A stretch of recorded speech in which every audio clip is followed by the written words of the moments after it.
Hello friends, आज हम पढ़ने जा रहे हैं सेकेंड ईयर की यूनिट फर्स्ट पादपों में आकार की विविधता, मॉर्फोलॉजिकल डाइवर्सिटी इन प्लांट्स। तो हम शुरुआत करते हैं ब्रीफ इंट्रोडक्शन से।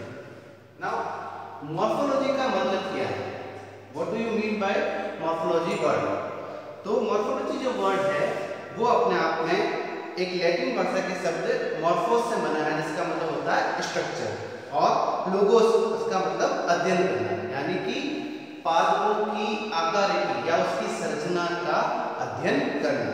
क्योंकि पृथ्वी पर आज की तारीख में सैकड़ों ऐसे प्लांट हैं जिनके बारे में हमें पता है, कई सालों से हमें पता है, लेकिन इन प्लांट्स का हम अध्ययन कैसे करें, इन प्लांट्स को हम आकारिकी के तौर पर कैसे पहचानें, तो उसी का अध्ययन करना। और ये कितने डाइवर्स है, क्योंकि सूक्ष्म से लेकर विशालतम प्लांट हमारे सामने मौजूद है। तो इसी का अध्ययन हम इस चैप्टर में करेंगे, जो हमारा जिसके अंदर आता है morphological diversity in plants. Then अगर हम बात करें प्लांट्स के मुख्यतः दो पार्ट होते हैं, एक तो वेजिटेटिव पार्ट और एक रिप्रोडक्टिव पार्ट।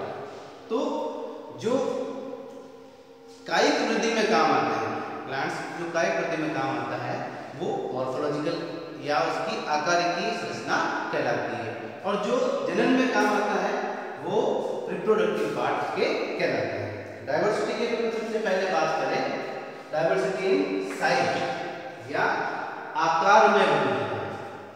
अगर हम बात करें वोल्फिया की, जो कि अब तक का खोजा गया सबसे छोटा एंजियोस्पर्म है, जो कुछ मिलीमीटर का, जो अपने आप में केवल कुछ मिलीमीटर का है, 0.1 से लेकर 1 मिलीमीटर तक का इसकी साइज हो सकती है, और ये एक प्रकार का जलीय पादप है। सो सबसे छोटा वोल्फिया, सबसे छोटा आवर्तबीजी पादप है। देन अगर सबसे बड़े आवर्तबीजी पादप की बात करें तो यूकेलिप्टस का प्लांट, जो कि करीब 100 मीटर से ऊपर यानी 300 फीट तक ये प्लांट ऊपर की तरफ जा सकता है, इसकी हाइट जो है वो 300 मीटर तक जा सकती है।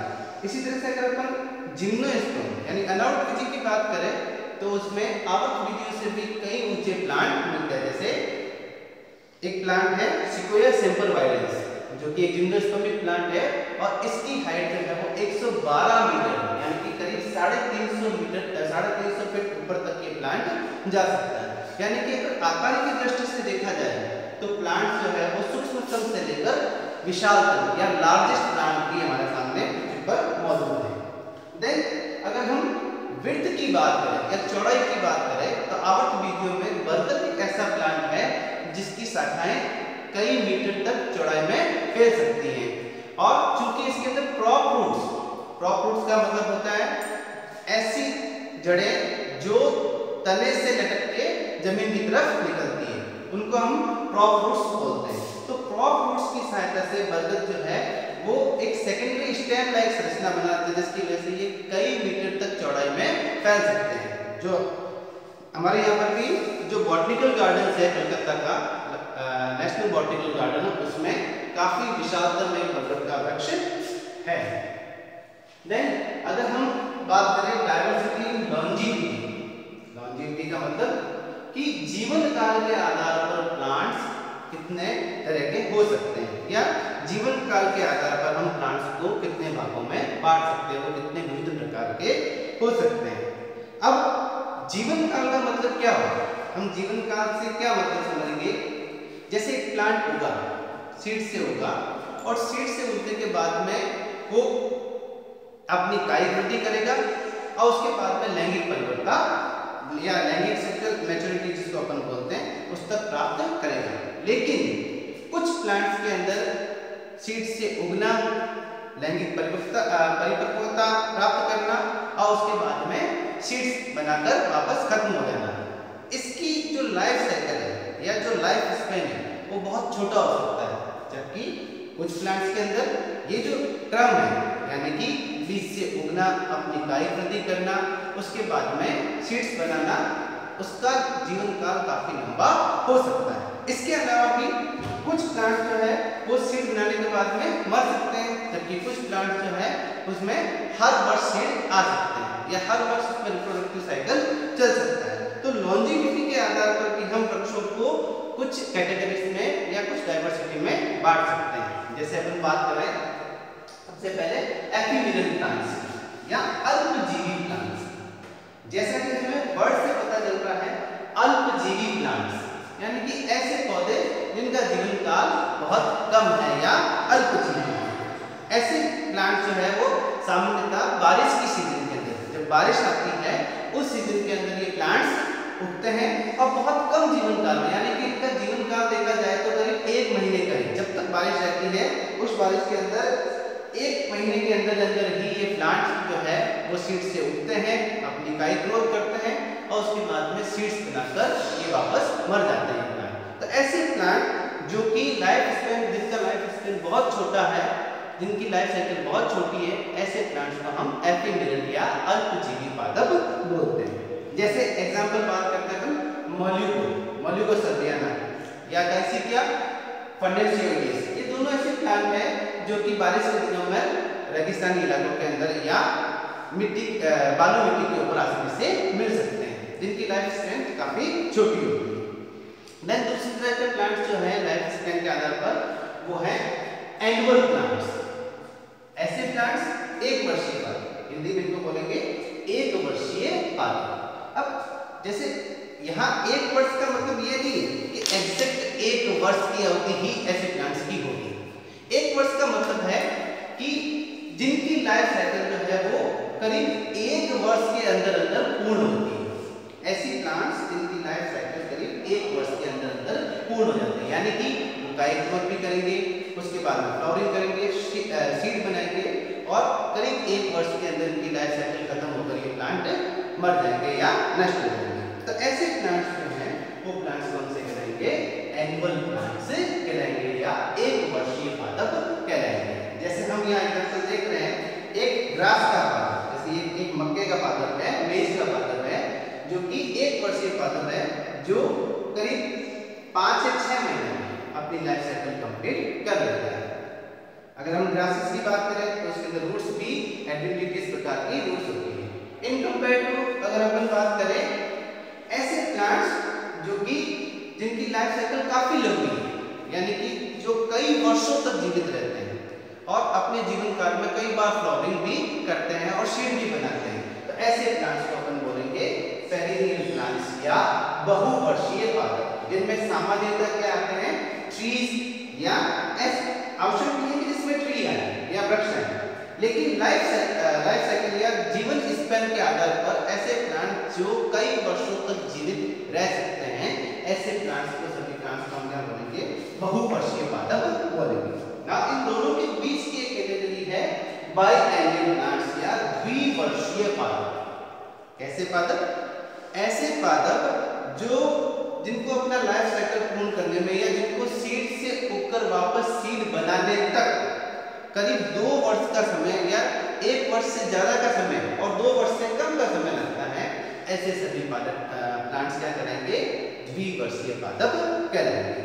जैसे एग्जांपल है रेडिश है, मूली जिसको अपन बोलते हैं, या चुकंदर है या गाजर है, जिनमें ऐसे प्लांट्स जिनके अंदर, इन सभी प्लांट्स के अंदर हम देखें कि रूट्स जो है वो काफी लंबे समय तक तो पहले भोजन का संचय करती है, मोटी होती है और भोजन का संचय करते रहती है, यानी करीब 1 वर्ष तक इस प्लांट में काई वृद्धि भी होती है और अगले वर्ष इस प्लांट के अंदर क्या होती है?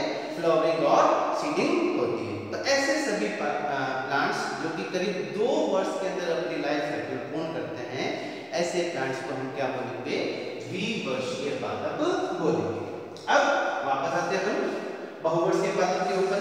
जैसे अभी बताया, बहुवर्षीय पादप का मतलब ऐसे पादप जो कई वर्षों तक जीवित रह सकते हैं और लंबे समय तक बार बार फ्लावरिंग और सीडिंग करते रहते हैं, लेकिन इनमें भी हम फ्लावरिंग के आधार पर, यानी कि इनमें फूल उगने की संख्या के आधार पर हम कह सकते हैं कि 2 तरह के प्लांट होते हैं, एक मोनोकार्पिक प्लांट या मोनोकार्पिक बहुवर्षीय पादप एंड पॉलीकार्पिक। मोनोकार्पिक का मतलब है सकृत फली, यानी कि ऐसे प्लांट्स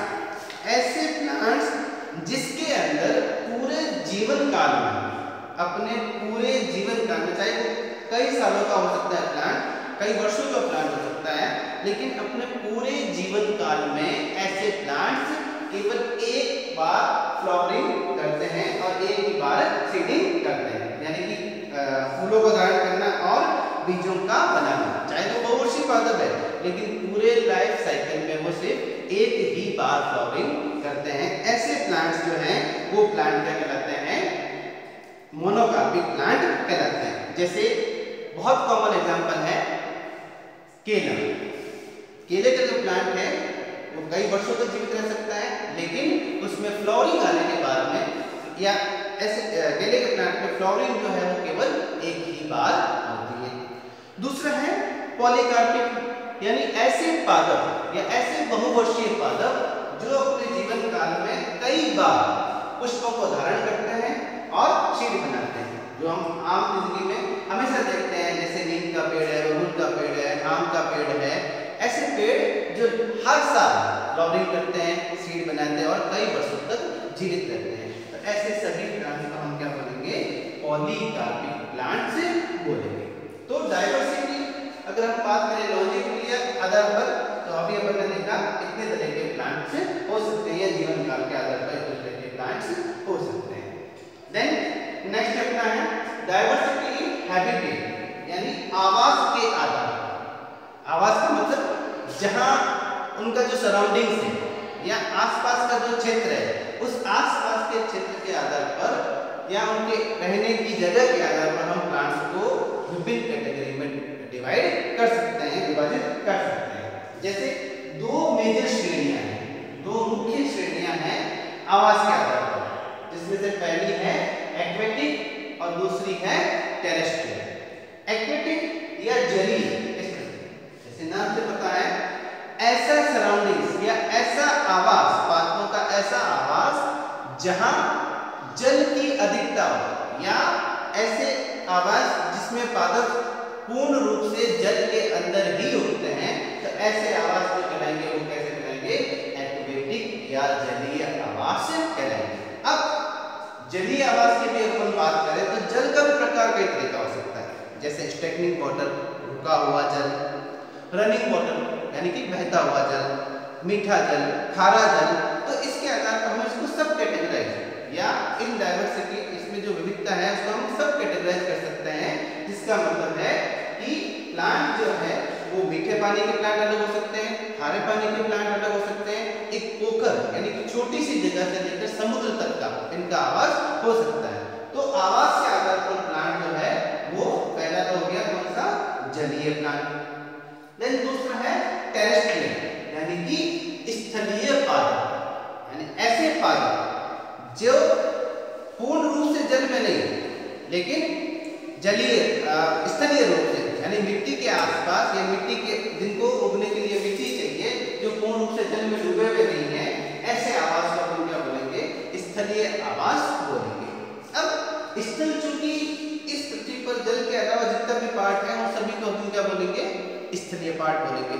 तो वो कई तरह का हो सकता है, रेगिस्तान हो सकता है, पहाड़ी प्रदेश हो सकता है, सममरुभूमि हो सकती है, इक्वेटर हो सकता है। तो इनको हम सब कैटेगराइज कर सकते हैं। जैसे सबसे पहले अपन बात करते हैं मीजोफाइट्स या समोद्भिद को।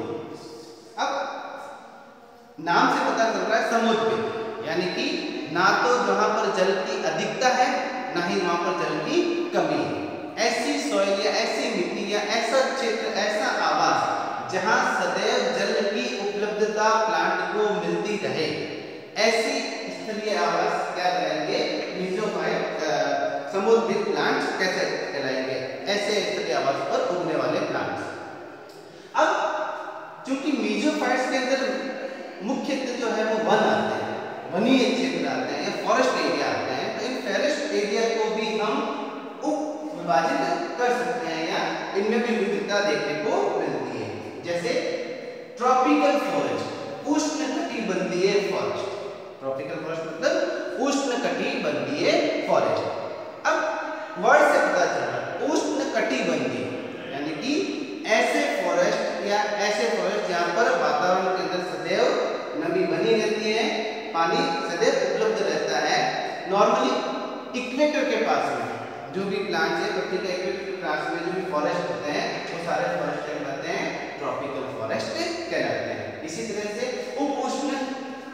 टेम्परेट यानी कि शीतोष्ण, नाम से पता चल रहा है, जहाँ जल की उपलब्धता है लेकिन फॉरेस्ट कैसे है या टेम्परेचर कैसा है, वहां पर लो टेम्परेचर या शीत कंडीशन वहां पर मिलती है। देन एल्पाइन शीत कंडीशन में भी ऐसी कंडीशन जो बहुत ऊपर की तरफ समुद्र तल से काफी ऊंचाई पर चले जाते हैं, जहां पर हिम प्रदेश आ जाते हैं, ऐसे क्षेत्र के ऐसे मतलब को हम क्या बोलेंगे, एल्पाइन वन बोलते हैं। देन दूसरा आवास या स्थलीय आवास दूसरा कौन सा है, जीरोफाइट। अब जीरोफाइट या मरुद्वीप, मरु शब्द एक हिंदी शब्द, मरु का मतलब होता है रेत या रेतीला, यानी कि रेगिस्तान के अंदर, जिसको हम रेगिस्तान भी बोलते हैं। या ऐसे पादप जो जल की कमी में, यानी ऐसी स्थलीय आवास जहां जल की कमी हो, ऐसे आवास को अपन क्या बोलेंगे, जीरोफिटिक प्लांट्स या मरुद्वीपीय पादप बोलेंगे। भारत के अंदर भी जैसे राजस्थान का जो क्षेत्र है वो मरुद्वीपीय क्षेत्र के अंदर, राजस्थान का भी स्पेशली पश्चिमी जो क्षेत्र है वो पश्चिमी क्षेत्र किसमें आता है, मरुस्थलीय कंडीशन के अंदर आता है, जहाँ पर जो मिलने वाले प्लांट्स हैं वो प्लांट्स कैसे होंगे, जीरोफिटिक प्लांट्स कहलाएंगे। अब अगर हम बात करें कि इन प्लांट्स के अंदर कुछ अनुकूलताएं भी मिलती है जिसकी वजह से वो ऐसे वातावरण में या ऐसे आवास में उग सकते हैं, जैसे पड़ना, विषमता मिलना, पत्तियों का कांटों में रूपांतरित हो जाना, प्लांट्स के ऊपर अत्यधिक मात्रा में हेयर्स होना जिसकी वजह से ट्रांसपीरेशन जो है वो कम मात्रा में होता है, या गर्मी के दिनों में पत्तियों का झड़ जाना, सक्कुलेंट्स प्लांट हो जाना, कुछ कैटेगरी में सक्कुलेंट्स या गूदेदार पादप होना, ये सभी वो अनुकूलन है जिसके द्वारा ये जीरोफिटिक प्लांट्स जो है वो ऐसे आवास में उग सकते हैं। देन अगर हम बात करें जैसे एग्जांपल्स की, कैर है, बबूल है, बेर है, जिजीफर जिसको अपन बोलते हैं, कैपरिस कैर है, अकेशिया बबूल है, ये वो प्लांट्स हैं जो कि जीरोफिटिक कंडीशन में आसानी से उगते हैं। देन तीसरी कैटेगरी को अपन टेरेस्ट्रियल या स्थलीय की बात करें तो वो है on the basis of type of soil, या मृदा की विशेषता और जल की उपलब्धता के आधार पर हम कुछ और श्रेणियों के प्लांटों को डाइवर्स विभाजित कर सकते हैं या डाइवर्सिटी हमें मिलती है। जैसे पहला है ऑक्जेलोफाइट्स, यहाँ ऑक्जेलो वर्ड आया ऑक्जेलिक एसिड से, यानी कि ऐसे पादप या इनको हिंदी में अगर बोले अम्लोद्भिद, अम्लीय भूमि में उगने वाले पादप, यानी कि ऐसे पादप जो ऐसे आवास में ऐसी सॉइल में उगते हैं जिसकी पीएच जो है वो 6 से कम होती है, ऐसे पादप जो है वो क्या कहलाएंगे, ऑक्जेलोफाइट पादप कहलाएंगे या अम्लोद्भिद पादप कहलाते हैं। जैसे एग्जांपल है बिच्छू बूटी, खट्टी बूटी, या एक तो है बिच्छू बूटी, खट्टी बूटी, और दूसरा रोडोडेंड्रन। ये वो प्लांट्स है जो कि पीएच 7 से कम यानी 6 या 6 से थोड़ा कम की तरफ पीएच जो सॉइल की होती है, ऐसी पीएच या अम्लीय पीएच के अंदर के पादप उगते हैं। तो ऐसे प्लांट्स को क्या बोलेंगे हम, ऑक्जेलोफाइट प्लांट बोलेंगे। देन सेमोफाइट्स या बालुकोद्भिद, सेमोफाइट मतलब होता है बालुकोद्भिद, बालू मिट्टी में उगने वाले पादप, ऐसे पादप जो बालू मिट्टी के टीले जो है, जैसे रेगिस्तान के अंदर बारिश के दिनों के अंदर जो टीले बनते हैं, उन टीलों के ऊपर उगने वाले पादप जो जिनकी जड़ें अत्यधिक गहराई पर होती है, क्योंकि टीले काफी बड़े होते हैं, तो ये पादप जो है अत्यधिक लंबी जड़ों के द्वारा बालू के अंदर जो सॉइल है, उस बालू के अंदर जो पानी है नीचे की तरफ, उस पानी को एब्जॉर्ब करते हैं। तो ऐसे सभी प्लांट्स क्या कहलाएंगे, सेमोफिटिक प्लांट्स कहलाएंगे। जैसे लेप्टिडिनिया जिसको अपन खीप बोलते हैं, जो कि बालू मिट्टी के ऊपर होता है, कैलिगोनम जो है वो बालू मिट्टी के अंदर आपको मिलता है। तो ऐसे सारे प्लांट्स क्या कहलाएंगे, सेमोफाइट्स प्लांट कहलाएंगे।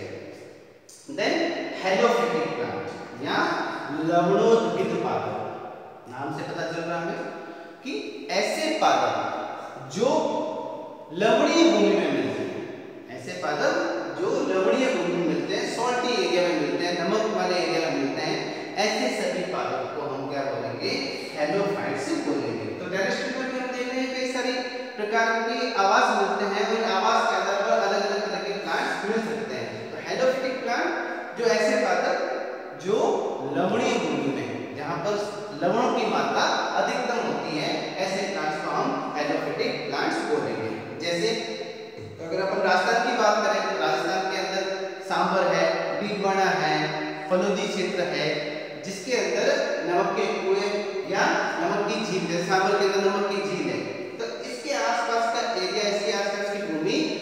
अंदर सॉल्ट जो है या लवण जो है अत्यधिक मात्रा में मिलते हैं, तो यहाँ कुछ विशेष प्रकार के पौधे भी मिलते हैं जो इस अधिक लवण वाली भूमि में भी आसानी से उग सकते हैं। ऐसे प्लांट्स को अपन क्या बोलेंगे? हेलोफाइट बोलेंगे। जैसे सोइडा है, सालसोदा है, ये पादप जो लवणीय भूमि में उगते हैं। देन लिथोफाइट्स, लिथोस का मतलब होता है चट्टान, यानी कि ऐसे पादप जो चट्टानों या पहाड़ों पर उगते हैं, जो कम मिट्टी में भी चट्टानों के ऊपर उग सकते हैं। तो ऐसे प्लांट्स को हम क्या बोलेंगे? लिथोफाइट प्लांट्स बोलेंगे। देन एग्जांपल देखिएगा, अपन हिंदी में इसको बोलते हैं शिलोद्भिद। शिला, शिला का मतलब होता है चट्टान, तो शैलोद्भिद प्लांट इनको बोलते हैं लिथोफाइट प्लांट। जैसे डंडा फूल है, यूफोर्बिया कैडुसिफोलिया, जो अक्सर आप लोगों ने देखा होगा, कहाँ पर मिलता है? पहाड़ों के ऊपर या चट्टानों के ऊपर मिलता है। इसी तरह से लेपिडोकैक्टिस प्लांट, छोटा सा प्लांट होता है लेपिडोकैक्टिस, जो कि फैलता रहता है चट्टानों के ऊपर, इस तरह से फैलता रहता है, तो वो भी प्लांट कहाँ मिलता है? चट्टानों के ऊपर ही मिलता है। कॉर्बिकोनिया है, ये भी एक प्लांट है जो कि अपने इस एरिया के अंदर काफी मात्रा में मिलता है, तो ये प्लांट भी चट्टानों के ऊपर ही उगता है। तो ऐसे सभी प्लांट्स जो मैदानी इलाकों में कम मिलते हैं लेकिन चट्टानी इलाकों में या पहाड़ के ऊपर आसानी से मिलते हैं, वो सभी प्लांट्स क्या कहलाएंगे? लिथोफिटिक प्लांट कहलाएंगे। देन नेक्स्ट है अपने पास में साइक्रोफाइट, शीतोद्भिद। साइक्रोफाइट्स का मतलब होता है शीतोद्भिद, यानी कि कम टेम्परेचर में उगने वाले पादप, या ऐसे पादप जो पहाड़ी या बर्फीले प्रदेशों में उगते हैं, बहुत कम टेम्परेचर में उगते हैं, ऐसे प्लांट्स को हम क्या बोलेंगे? साइक्रोफाइट्स या शीतोद्भिद पादप बोलेंगे। एग्जांपल है थैलिक्ट्रम, जो कि बर्फीले प्रदेशों के अंदर उगता है। देन नेक्स्ट कैटेगरी इसी के आधार से देख रहे हैं, सॉइल के आधार पर या जल की उपलब्धता के आधार पर विशेष कैटेगरी के पादप है एपीफाइट्स, अधिपादपी। एपी मतलब ऊपर, फाइट्स मतलब प्लांट्स। एपीफाइट यानी ऐसे पादप जो दूसरे पादपों के ऊपर, अब यहाँ थोड़ा सा कंफ्यूजन क्लियर कर देते हैं। दूसरे पादपों के ऊपर उगने का मतलब ये नहीं है कि ये पादप उनसे अपना पोषण प्राप्त कर रहे हैं, ये पैरासिटिक प्लांट नहीं है। अब नीचे एक कैटेगरी आएगी यहाँ पर पैरासिटिक पादप की, है ना? तो एपीफाइट केवल आवास के आधार पर, अपन किसकी बात कर रहे हैं? हैबिटेट के आधार पर बात कर रहे हैं, आवास के आधार पर बात कर रहे हैं। तो ऐसे पादप जो है तो बड़े वृक्षों के ऊपर, जैसे वर्षा वनों के अंदर अपन देखते हैं कुछ प्लांट्स जो हैं वो बड़े बड़े वृक्षों के छाल के ऊपर या उनकी डालियों के ऊपर उग जाते हैं, वो अपना पोषण स्वयं प्राप्त कर रहे हैं केवल सूर्य के प्रकाश को लेने के लिए। क्योंकि वर्षा वनों के अंदर सूर्य का प्रकाश नीचे की तरफ बहुत कम मिलता है, इसलिए ऐसे प्लांट जो है वो बड़े बड़े वृक्षों के ऊपर, छाल के ऊपर या डालियों के ऊपर उगते हैं। तो ऐसे पादप क्या कहलाएंगे? अधिपादपी पादप कहलाएंगे, ठीक है ना? और इन पादपों के अंदर एक विशेष प्रकार की जड़ें होती हैं, उन जड़ों के अंदर विशेष प्रकार का उत्तक होता है जिसको अपन वेलामेन बोलते हैं, और इन वेलामेन की सहायता से ही ये वायुमंडल की नमी को जो है वो एब्जॉर्ब कर सकते हैं और केवल आधार के लिए दूसरे प्लांट्स को उपयोग में लेते हैं। इसीलिए ऐसे पादप कहलाएंगे अधिपादपी पादप कहलाएंगे। देन जैसे एग्जांपल है अधिपादपों का एक बहुत कॉमन एग्जांपल है आर्किड्स। आर्किड के जो प्लांट है वो अधिपादपी पादप होते हैं। देन सेपोफाइट्स, सेपोफाइट्स का मतलब है मृत्योद्भिद, यानी ऐसे पादप जो मृत कार्बनिक पदार्थों से, ऐसे पादप जो मृत कार्बनिक पदार्थों से पोषण प्राप्त करते हैं, ऐसे पादप क्या कहलाएंगे? सेपोफिटिक पादप कहलाते हैं। अब मृत का कार्बन लगाएंगे कि प्लांट्स तो अपना भोजन स्वयं बनाते हैं, लेकिन पृथ्वी पर कुछ पादप ऐसे भी हैं जो जिनके अंदर क्लोरोफिल नहीं होता, हरित लवक नहीं मिलता, क्योंकि हरित लवक के बिना वो अपना भोजन नहीं बना सकते। तो ऐसे में वो मृत कार्बनिक पदार्थों से अपना पोषण प्राप्त करते हैं। तो ऐसे पौधों को अपन क्या बोलेंगे? सेपोफिटिक प्लांट्स बोलेंगे। जैसे इंडियन पाइप प्लांट या रेफ्रेशिया का प्लांट जो है वो सड़ी गली चीजों के ऊपर या जमीन के अंदर जो मृत कार्बनिक पदार्थ है उन मृत कार्बनिक पदार्थों से अपना पोषण प्राप्त करता है। तो ये तो कहलाएंगे सेपोफिटिक या मृत्योद्भिद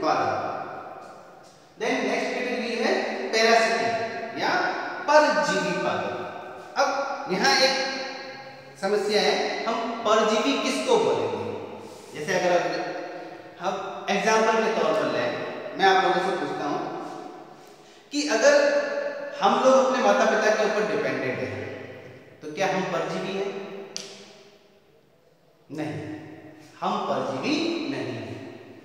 एपीफाइट भी दूसरे पौधे के ऊपर उग रहा है तो क्या वो परजीवी है? नहीं, ये भी परजीवी नहीं है। परजीवी हम किसको बोलेंगे? जो किसी दूसरे जीव के ऊपर या अंदर रहता है और साथ में उसको नुकसान भी पहुंचाता है। तो ऐसे सभी पौधे जो किसी और पौधे के ऊपर उगते हैं लेकिन उनसे पोषण भी प्राप्त करते हैं, साथ साथ में उनको नुकसान भी पहुंचाते हैं, उनको हानि भी पहुंचाते हैं, तो ऐसे पादप सभी पादप क्या कहलाएंगे? परजीवी पादप कहलाएंगे। देखो, परपोषी और परजीवी दोनों में अंतर है। परपोषी यानी दूसरों से पोषण प्राप्त करने वाला, जैसे जिसमें हम सभी आते हैं, क्योंकि हम भी पेड़ पौधे और जीव से पोषण प्राप्त करते हैं। लेकिन परजीवी किसे बोलेंगे? ऐसे जीव, अगर हम प्लांट की बात करें तो ऐसे पादप जो किसी और प्लांट के ऊपर उगते हैं, उनसे पोषण भी प्राप्त करते हैं और साथ में उनको नुकसान भी पहुंचाते हैं, उनके ऊपर रहते हैं, उनके अंदर रहते हैं, तो उनको अपन क्या बोलेंगे?